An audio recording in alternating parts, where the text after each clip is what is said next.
কি ব্যাপার মন্ত্রী, আজ রাজসভায় তো খালি খালি কেন? আজ কি কোনো বিশেষ দিন নাকি? আসলে সবার বেশিরভাগেরই পেট খুব খারাপ হয়েছে মহারাজ। বাবা, সবারই তো দেখছি আমার মতনই অবস্থা। আর বাবা, আর তোমার? আমারও অবস্থা খুব খারাপ মহারাজ। তা গোপাল কোথায়? তারও কি পেট খারাপ নাকি? হ্যাঁ মহারাজ, তাই তো সেও চলে গেছে। তাই বলে দেখা না করি? ওরে বাবারে, আবার ঠিক আছে, তুমি একটু অপেক্ষা করো, আমি আমি একটু আসছি। এ কি, দরজা বন্ধ কেন? আরে ভেতরে কে? আমি। আরে আমিটা কি? বাবারে, ও কি মুশকিল? আরে আমি। মুশকিল, আরে এই আমিটাকে? ওরে বাবারে, বেরিয়ে গেল। ওরে বাবা, উফ, আমি রানী। রানী রানী, তাড়াতাড়ি বেরো, আমি যা দাঁড়াতে পারছি না। দাঁড়াও, আসছি। দাঁড়াতে পারছি না, তাড়াতাড়ি সরো সরো।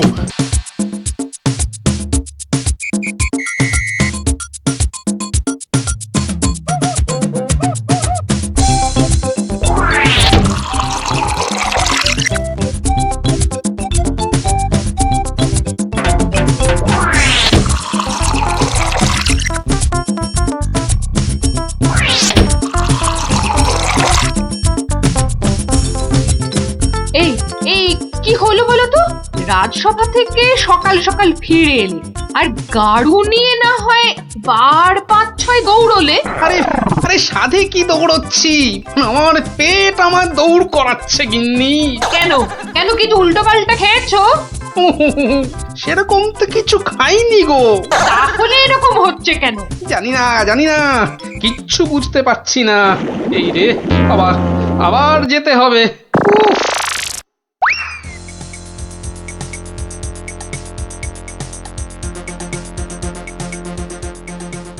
আমি বলি একবার রাজবৈদ্যর কাছে যাও না। এখন না, আমি আমি একটু গাড়ু নিয়ে ঘুরে আসি, বুঝলে? তারপর তুমি আমার পেটে বাতাস করলেই দেখবে আমার পেট খারাপ বাতাসের মতো হাওয়া হয়ে যাবে। ন্যাক কাম না করে যাও তো যাও, গাড়ুর কাজটা করে।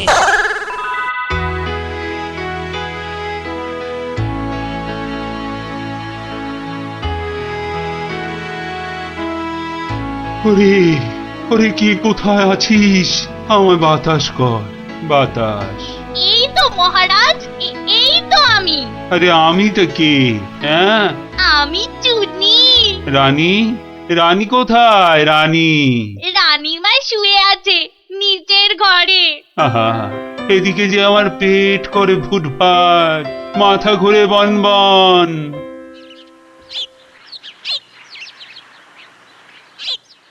এই যে মহারাজ, ঘোল এনেছি, খেয়ে শান্ত হন। এসবে হবে না, হবে না, রাজবৈদ্যকে ডাকো, এক্ষুনি ডাকো, এক্ষুনি।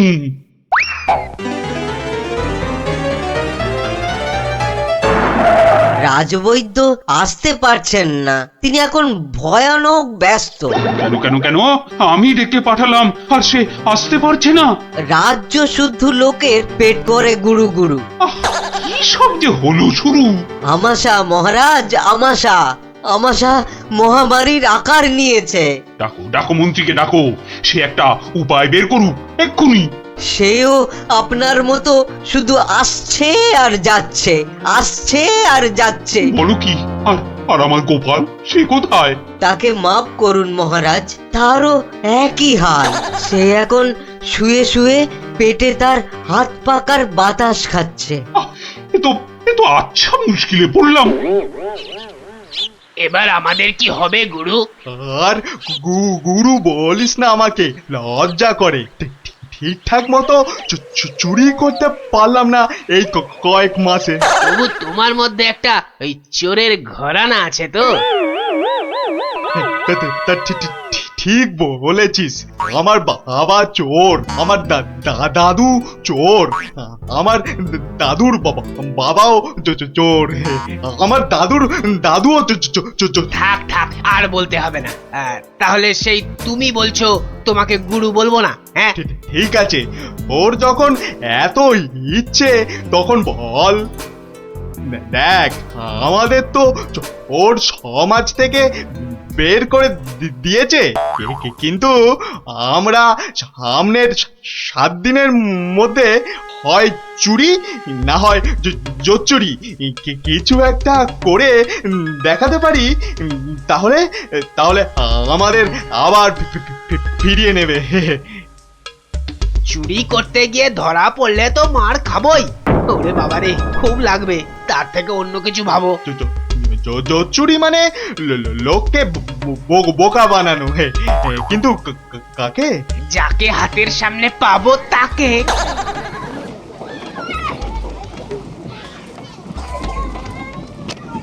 কিসের এত আওয়াজ বলো তো?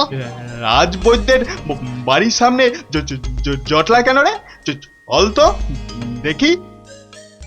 মারা যাব রাজবৈদ্য মশাই, কিছু একটা উপায় করুন। সেই চেষ্টাই তো করছি। যাচ্ছে তাই হচ্ছে। সকাল থেকে না হোক 8 বার কাপড়ে চোপড়ে হুড়ি বাবারে, মারা যাব। এই বড়িগুলো খাও, আর একদিন পুকুরের জল না খেয়ে নদী থেকে জল খাও। হ্যাঁ, নদী? সে তো অনেক দূর। তা বললে তো হবে না, ওই নদীর জলই খেতে হবে। পেটের ব্যথায় মরে যাচ্ছি। তুমি তো এই কিছুক্ষণ আগেই ওষুধ নিলে। ওষুধে কাজ হচ্ছে না তো। খুব চিন্তার কথা। তাহলে তো নতুন ওষুধ বানাতে হবে মনে হচ্ছে। এ কি গো গুরু? এ তো শুধু পিলপিল করে লোক আসছে আমাশার ওষুধ নিতে রে। তাহলে আমরাও তো আমাশার ওষুধ দিতে পারি গুরু। আলবাত পারি। চলো তাহলে, জোচ্চুরি করার এর থেকে ভালো সুযোগ আর পাবো না গুরু। কিন্তু তার আগে আমাদের একটু সাজগোজ করে নিতে হবে না রে? হুম।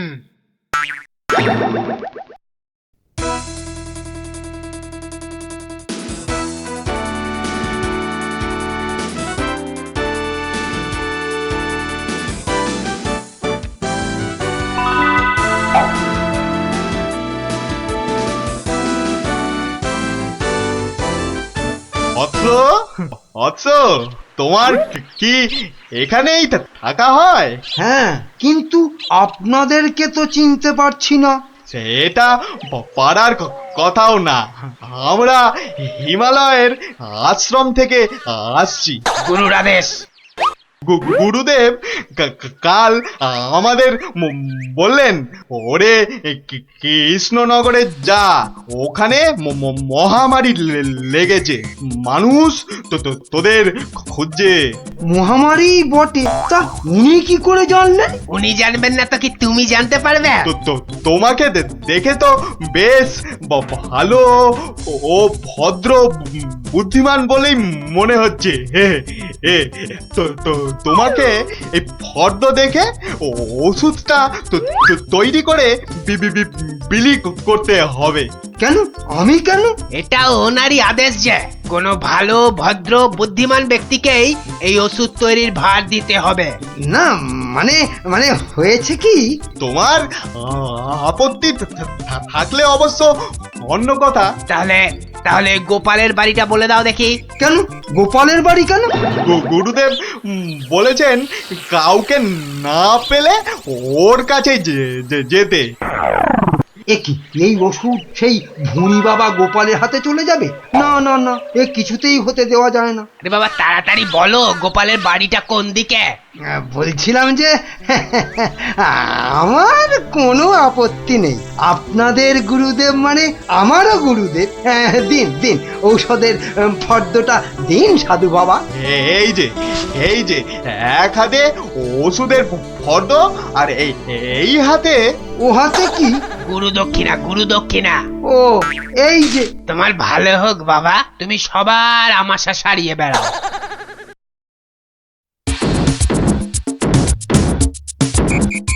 ব্যাস ওষুধ তৈরি, এবার শুধু বিলি করার পালা। তোমার কি পেট খারাপ থেকে মাথা খারাপ হয়ে গেল? এতগুলো সোনার মোহর দিয়ে কি হিজি পেজি ওষুধ তৈরি করার পর তো কিনেছো, তার উপরে এটা বেটে ওটা থেতো করে কি সব আচ্ছু। গিন্নি, এ যে সে এলাং থালাং ওষুধ নয়, এ হলো হিমালয়ের আমাশা সারানোর অব্যর্থ ওষুধ। কিন্তু তুমি যে নিজের পকেট থেকে কতগুলো সোনার মোহর খরচ করলে, সেগুলোর দাম তুলতে হবে তো নাকি? কি বলছো গিন্নি? হ্যাঁ, এই ওষুধ বিক্রি করে টাকা নিলে যদি হিমালয়ের গুরুদেব রেগে যান, তাহলে যদি ওষুধে কাজ না হয়। এই বুদ্ধি নিয়ে যে কি করে মন্ত্রিত্ব পরীক্ষায় পাশ করলে বলো তো? তোমাকেই শুধু বলছি গিন্নি, টুকে টুকে পাশ করেছি। আচ্ছা, বেশ, তাহলে তুমি বলো কি করব। গোপালের ওই 5টা বাচ্চাকে ধরো ওষুধটা বিক্রি করার জন্য, আর ভালো করে বুঝিয়ে বলবে যেন তোমার নাম না নেয়। কেন কেন নাম নেবে না কেন? তাহলে সবাই জানবে কি করে যে ওই ওষুধ আমার তৈরি? সবাইকে বলবে কেন, একেবারে রাজসভায় মহারাজ আর বাকিদের সামনে বলো। হ্যাঁ, আর তখন বিজ্ঞানী থেকে গোপাল সবার মাথা হেঁট হয়ে যাবে না? ধুস, কিচ্ছু ভালো লাগছে না। গোপাল দাদুর গল্প ছাড়া আর থাকতে পারছি না রে। দাদুর যে পেটটা কবে ভালো হবে কে জানে। ওই তো ওরা, দেখি বাজিয়ে।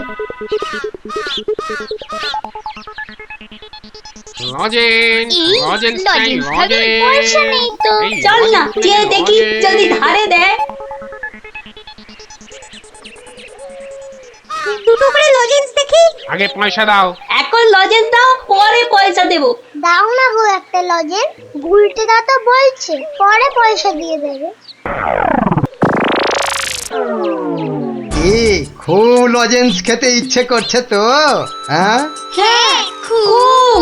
তোমাদের যদি আমি রোজ 2টো করে লজেন্স দিই, আমার একটা কাজ করে দিতে পারবে তো? কাজটা না শুনে কি করে বলবো? এই তুই চুপ কর তো। বলুন মন্ত্রী মশাই, কি কাজ? এই শিশিগুলোতে পেট খারাপের ওষুধ আছে, এগুলো প্রত্যেক শিশি 2 টাকা দিয়ে বিক্রি করতে হবে। কিন্তু সাবধান, আমার নাম নেবে না, কেমন? নাম নিলে কি হবে? গুরুদেবের মানা আছে, বুঝলে? কে তোমরা রাজি? হ্যাঁ হ্যাঁ, আমরা রাজি, কিন্তু ওই লজেন্স। ও নিয়ে কোনো চিন্তা করতে হবে না। রোজকার কোটার লজেন্স ওই ওষুধ বিক্রি করার আগেই তোমাদের হাতে পৌঁছে যাবে। বাবা, দারুণ মজা, দারুণ মজা।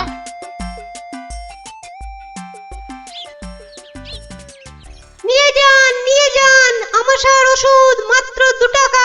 নিয়ে যান, একবার খেলেই আমাশার হতাশা থেকে ছুটি। নিয়ে যান, নিজে খান, সবাইকে খাওয়ান। নিয়ে যান।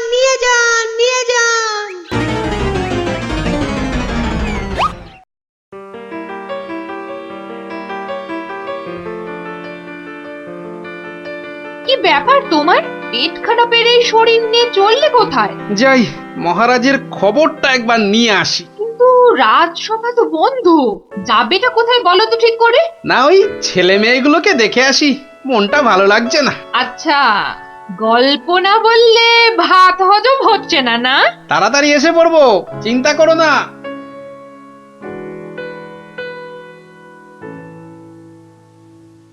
আর পাচ্ছি না গো, ছেড়ে দাও না, আর পাচ্ছি না, থামবি না, তাহলেই এই ছুটি ঘষাতে দেবো বলে দিচ্ছি। এ কি ওদের কান ধরে ওঠবস করাচ্ছে কেন? দেখি তো। থামবি না, 54। কি হলো? এদের শাস্তি দিচ্ছ কেন? এই দেখুন না, আমাশার ওষুধ বলে কি সব এলি তেলি বিক্রি করছে, আর তাই খেয়ে আমাদের কি অবস্থা। ওরে বাবা, এ কি রে, সবার গায়ে যে শিং বেরিয়েছে? তাই তো, খুব খারাপ। কিরে ওরা কোথা থেকে এইসব ভুলভাল ওষুধ তৈরি করেছিস বলতো? আমরা করিনি দাদু। তাহলে কে করেছে? মামা কে কে বল বল বল নামটা বল। মন্ত্র মন্ত্রী? কিরে কিরে থামলি কেন? চালিয়ে যাও ওর বস। কিন্তু আমার মনে হয় এসব ওষুধ তো এদের মতো বাচ্চারা বানাতে পারে না। বুঝলে গোপাল, বদমাইশি। এটা এরা বানায়নি, অন্য কেউ এদের দিয়ে এই কাজ করিয়ে নিয়েছে। হ্যাঁ তাই নাকি? এই তোদের এই ওষুধ কে দিয়েছে রে? মন্ত্রী মশাই লজেন্স দিতে বলেছিল। তখন বলিসনি কেন? তা তোমরা কি বলতে দিয়েছো? হ্যাঁ তাহলে বুঝলে তো আসল কলকাঠিটা কে নেড়েছে? এই চলো তো মহারাজের কাছে নালিশ করে আসি।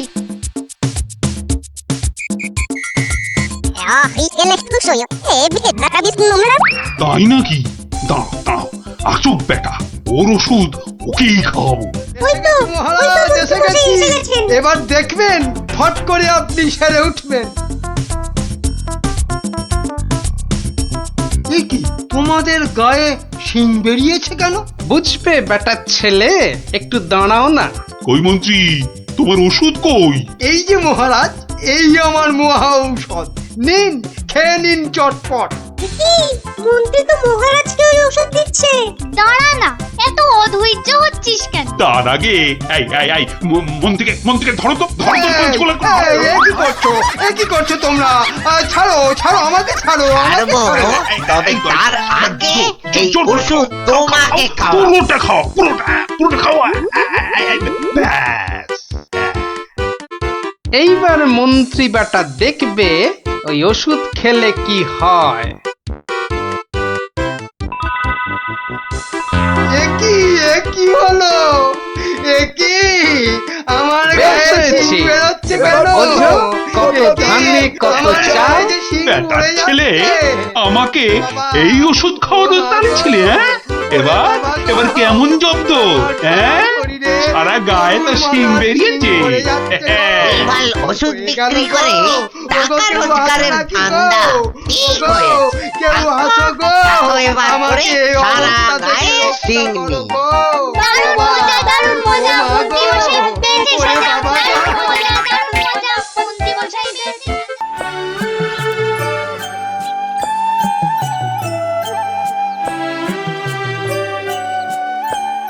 গুলটে, এই গুলটে, গুলটে দা, ও গুলটে দা, গুলটে। চল না দিদি, দেরি হয়ে যাবে। দাঁড়া না, গুলটে, গুলটে। কি রে শান্তিতে একটু ঘুমো দাও দিদি না।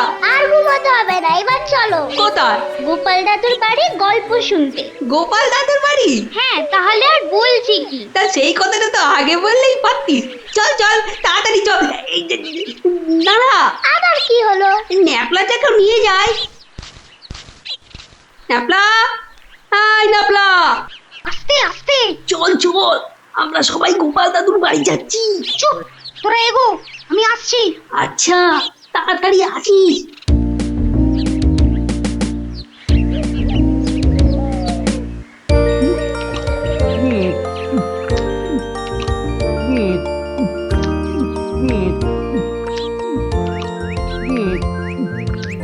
কি গো গোপাল দাদু, খাওয়া হলো? আর কতক্ষণ বসে থাকবো? হ্যাঁ আর খেতে হবে না, এবার শুরু করো তো তাড়াতাড়ি। ও গোপাল দাদু, একটা গল্প বলো না। আরে বলছি একটু জল খেয়ে নি।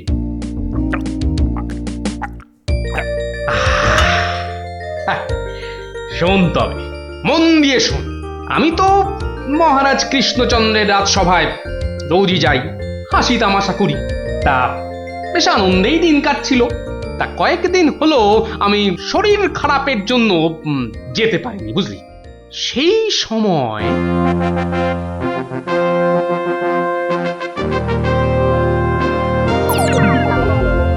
জাহাপানা, আপনি কি কিছু ভাবছেন? ভাবছি উজির, ভাবছি। কি ভাবছেন জাহাপানা? আচ্ছা উজির, হিন্দুদের কি একটা মহাকাব্য আছে না? কি যেন নাম? হিন্দুদের মহাকাব্য? কি যেন জাহাপানা কি যেন নাম মহাকাব্যটার? খামোশ! প্রশ্নটা আমি তোমাকেই করেছি। উত্তরটা যদি আমি জানতাম তাহলে তোমার মতো একটা আহম্মকের কাছে কি জানতে চাইতাম? তাড়াতাড়ি বলো কি নাম। কি যেন মহাভারত জাহাপনা। মহাভারত! দেখেছেন, আমার সাথে থাকতে থাকতে এরাও কেমন পণ্ডিত হয়ে উঠেছেন। থামো। মহাভারত, মহাভারত, একটা মহাভারত চাই। এই কথা আমি এক্ষুনি আনানোর বন্দোবস্ত করছি জাহাপানা। থামো। হিন্দুদের মহাভারত নিয়ে আমি কি করব? আমার একটা নবাবী মহাভারত চাই। নবাবী মহাভারত? নবাবী মহাভারত। তা কি করে সম্ভব জাহাপানা? সেসব আমি কিছুই শুনতে চাই না। চাই মানে চাই। আমার নবাবী মহাভারত চাই। আগে বুঝেছি জাহাপানা, চাপা খুঁজে ফেরে পরশ পাথর।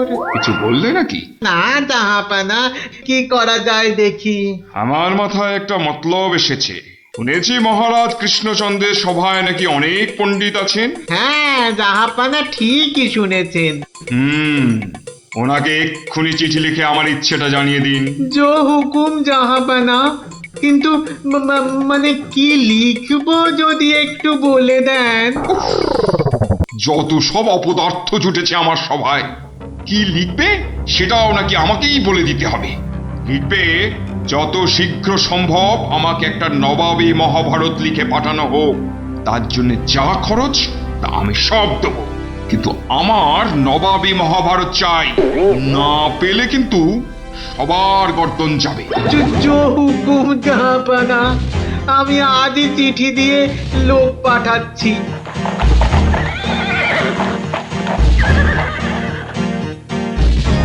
শুনলেন তো সবাই, এই খামখেয়ালিপনার কোনো মানে হয়? কিন্তু এখন উপায়টা কি? উপায় তো আবার আছে নাকি? থাকলে তো মুন্ডুটা বাঁচতো। এখনই এত হতাশ হবেন না মহারাজ, কিছু একটা উপায় বার করতেই হবে। একটু ভাবতে হবে। আরে ভাবুন, আপনারাও সবাই মিলে ভাবুন। যদিও ভেবে লাভ নেই, তবু ভাবুন।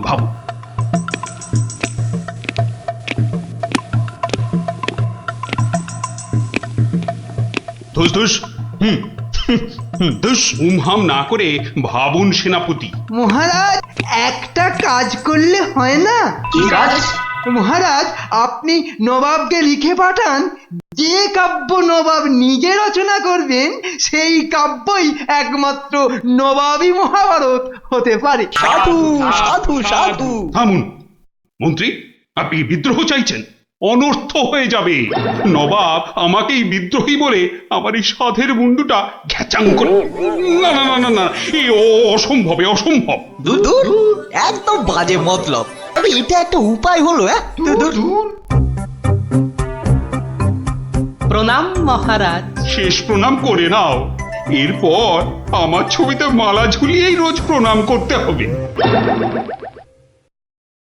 তাহলে আজই আমি বেশ ভালো দেখে কয়েকটা রজনীগন্ধা ফুলের মালা তৈরি করতে বলি। থামো, এখন রসিকতার সময় নয় গোপাল। আমার মুন্ডু বাঁচানোর প্রশ্ন গোপাল। শুধু আপনার নয় মহারাজ, আমাদের মুন্ডুও তো ফেসে রয়েছে। যাক, একমাত্র আমার মুন্ডুটাই তাহলে বেঁচে থাকবে, নিশ্চিন্ত হওয়া গেল। গোপাল, বললাম না এটা রসিকতার সময় নয়। আগে মহারাজ, ওই সমস্যাটা যদি একবার খোলসা করে বলেন তাহলে আমি একটা উপায় বলে দিতে পারি। মন্ত্রী, গোপালকে সব খুলে বলো। আপনি, আমরা সবাই ভেবে যে সমস্যার সমাধান বার করতে পারছি না, সেই সমস্যার সমাধান করবে গোপাল। দেখো কাণ্ড, যাদের দ্বারা যে কাজ হওয়ার নয় সে কাজ তারা করবে কি করে মন্ত্রী মশাই? শোনো গোপাল, তুমি কাতুকুতু দিয়ে লোক হাসাতে পারো বটে, কিন্তু একটা গোটা মহাভারত রচনা করা তোমার কাম্য নয়। তাও এই যেমন তেমন মহাভারত নয়, নবাবী মহাভারত। নবাবী মহাভারত? এই ব্যাপার? হাসছো? তুমি হাসছো? আমাদের গর্দান যেতে বসেছে আর তুমি দাঁত বার করে হাসছো। সত্যি তুমি গন্ডমূর্খ। ঠিক বলেছেন মহারাজ। এ কম্ম আমার মতো মূর্খের নয় মহারাজ। মন্ত্রী মশাইয়ের মতো পণ্ডিত লোক থাকতে আমার কাজে হাত দেওয়া ওই বামন হয়ে চাঁদে হাত দেওয়ার মতো। আপনি আপনি এই নবাবী মহাভারত লেখার দায়িত্ব ওই মন্ত্রী মশাইয়ের কাঁধেই চাপিয়ে দিন মহারাজ। থামুন থামুন গোপাল, নবাবের খামখেয়ালিপনার উপদ্রব থেকে তুমি আমাকে আগেও উদ্ধার করেছো মানছি, কিন্তু এবারকার ব্যাপারখানা তোমারও সাধ্যের অতীত। আপনি ভুল করছেন মহারাজ। এই নবাবী মহাভারত যদি কেউ লিখতে পারে সে হলাম আমি মহারাজ। পরীক্ষা প্রার্থনীয়। ভেবে দেখো বাপু, শেষকালে ডোবাবে না তো, তাহলে কিন্তু তোমারও বিপদ আমাদেরও বিপদ। আগেও যখন ডোবাইনি এবারও ডোবাবো না মহারাজ। বেশ, কি করতে হবে বলো? তোমার এই নবাবী মহাভারত লিখতে কত খরচ হবে সব তো নবাবকে জানাতে হবে। আগে আমার বিশেষ কিছুই চাই না। আপনি নবাবের কাছ থেকে 4 মাস সময় চেয়ে নিন, আর খরচা বাবদ 5000 স্বর্ণ মুদ্রা। ব্যাস ব্যাস, এইটুকুতেই হবে। বেশ, মন্ত্রীমশাই শুনলেন তো, নবাবকে শীঘ্রই পত্র পাঠান। যথাজ্ঞা মহারাজ। তার নবাবী মহাভারত লিখবে কোথায়? ভাবছি বাড়িতে বসেই লিখব। সে কি 4 মাস তুই রাজসভায় আসবে না? কি করব মহারাজ, হাতে সময় বড়ই কম। না না না, তা হবে না।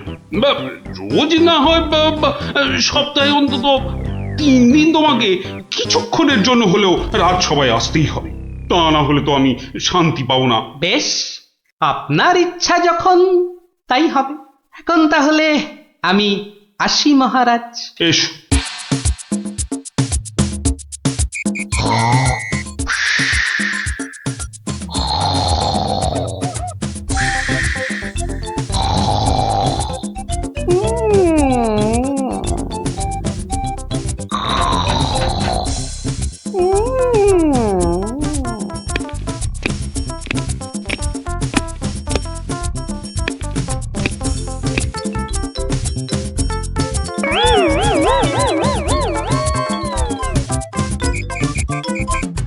মন্ত্রীমশাই, গোপালের রচনা কতদূর? খবর নিন খবর নিন, নবাব তো ভীষণ তাড়া দিচ্ছেন, আর 4 মাস তো আজই শেষ হচ্ছে নাকি? আগে গোপাল বলেছে আজই রাজসভায় এসে সব জানাবে। আমি হাজির মহারাজ। বাহ, তোমার চেহারায় তো বেশ বৃদ্ধি হয়েছে তো। তাজা বলেছেন মহারাজ, বসে কাজ তো তাই। তা তোমার কাজ কত দূর? 4 মাস তো হয়ে গেল। আগে আরো 1-2 মাস লাগবে মহারাজ, সঙ্গে আরো 1000-2 স্বর্ণ মুদ্রা। বেশ, আমি নবাবকে জানিয়ে দিচ্ছি, কিন্তু 2 মাসেই শেষ হবে তো তোমার লেখা? হবে হবে মহারাজ, হবে। শেষ হলে দেখবেন সবার পিলে একেবারে চমকে যাবে। তা ভালো। আমি তাহলে আসি মহারাজ। কালই আমার বাড়িতে স্বর্ণ মুদ্রাগুলো পাঠিয়ে দেবেন। প্রণাম মহারাজ। বেশ বেশ।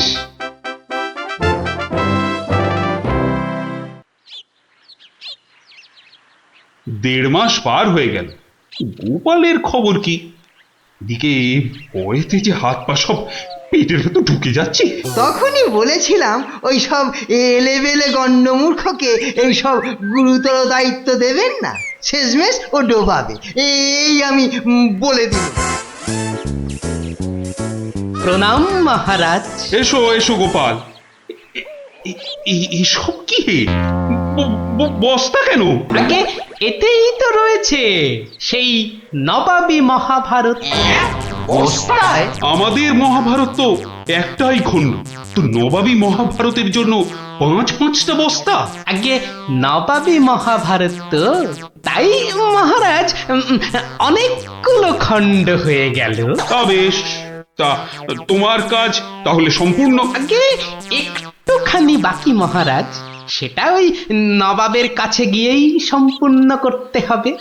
আপনি কালই আমার যাওয়ার ব্যবস্থা করুন মহারাজ। বেশ, যেমন তোমার ইচ্ছা।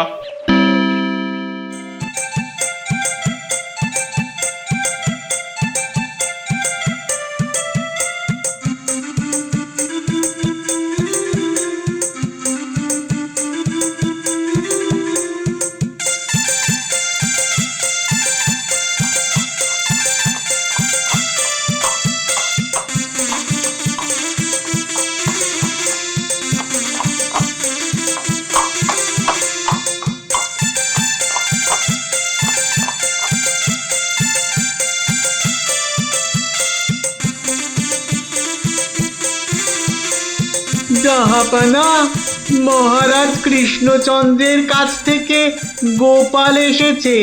আদাব জাহাপনা। গোপাল, আসন গ্রহণ করুন। নবাবী মহাভারত এনেছেন? এনেছি, বাইরে গরুর গাড়িতে আছে হুজুর। হ্যাঁ, নবাবী মহাভারত গরুর গাড়িতে? কেন, ঘোড়ার গাড়ি করে আনলেই তো পারতেন। আগে ঘোড়া বড়ই দ্রুতগামী প্রাণী হুজুর, ঘোড়া জোরে ছুটলে অত মূল্যবান বই ছিঁড়ে যেতে পারে, তাই আমি ঠিক ঠিক। তা মহাভারত রচনা শেষ হয়েছে তো? আগে প্রায় শেষ হুজুর, কিন্তু কিন্তু হুজুর একটা জায়গায় না আটকে গেছি। ওটুকু হলেই একেবারে সম্পূর্ণ হয়ে যায় হুজুর। আটকে গেলেন কেন? আগে হুজুর, একটি প্রশ্নের উত্তর জানি না বলেই অঘটনটা ঘটেছে হুজুর। এর উত্তর একমাত্র আপনার কাছেই আছে। প্রশ্ন? কি এমন প্রশ্ন, বলো শুনি। আগে আমাদের মহাভারতে ছিল দ্রৌপদীর পঞ্চস্বামী, মানে ওই 5জন খসম ছিল। তাতে কি হলো? বলছি হুজুর, বলছি বলছি বলছি পঞ্চস্বামী মানে 5 খসম। তা আপনার বেগমের বাকি 4টি খসমের নামটা জানলেই আমার লেখা শেষ হয়ে যাবে হুজুর। তওবা তওবা তওবা, উফ, দূর হও দূর হও দূর হও। বলুন হুজুর, বলুন বলুন, আপনার বেগমের বাকি স্বামীদের নাম কি? আমাকে তো লিখতে হবে হুজুর। ছিঁড়ে ফেলো, বলুন বলুন বলুন। ছিঁড়ে ফেলো। তোমার ওই মহাভারত চাই না। দেখো কাণ্ড। চাই না আমি।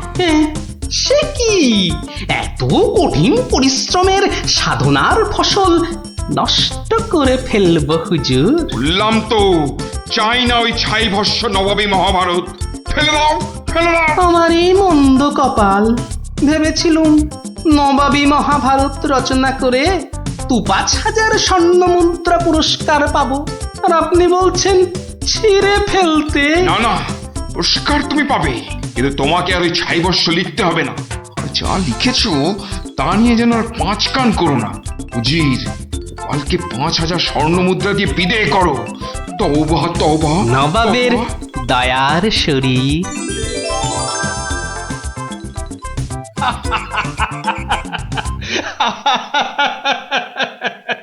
তোমার তোমার জবাব নেই। কিন্তু ওই মহাভারতে তুমি কি লিখেছো তা জানতে যে খুব ইচ্ছে করছে। এ কি, এই যে সব বাজে কাগজ। বুদ্ধি থাকলে বাজে কাগজই নবাবী মহাভারত হয়ে যায় মহারাজ। মন্ত্রী মশাই, এই গোপালকে 2000 স্বর্ণ মুদ্রা পুরস্কার দেওয়া হোক এক্ষুনি।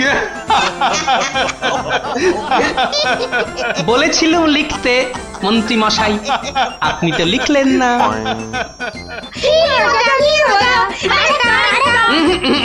আজ আর নয়, তোরা এবার সব বাড়ি গিয়ে পড়তে বস। আমিও যাই, রাজসভায় যাই, দেখি আবার কিছু লিখতে হয় কিনা।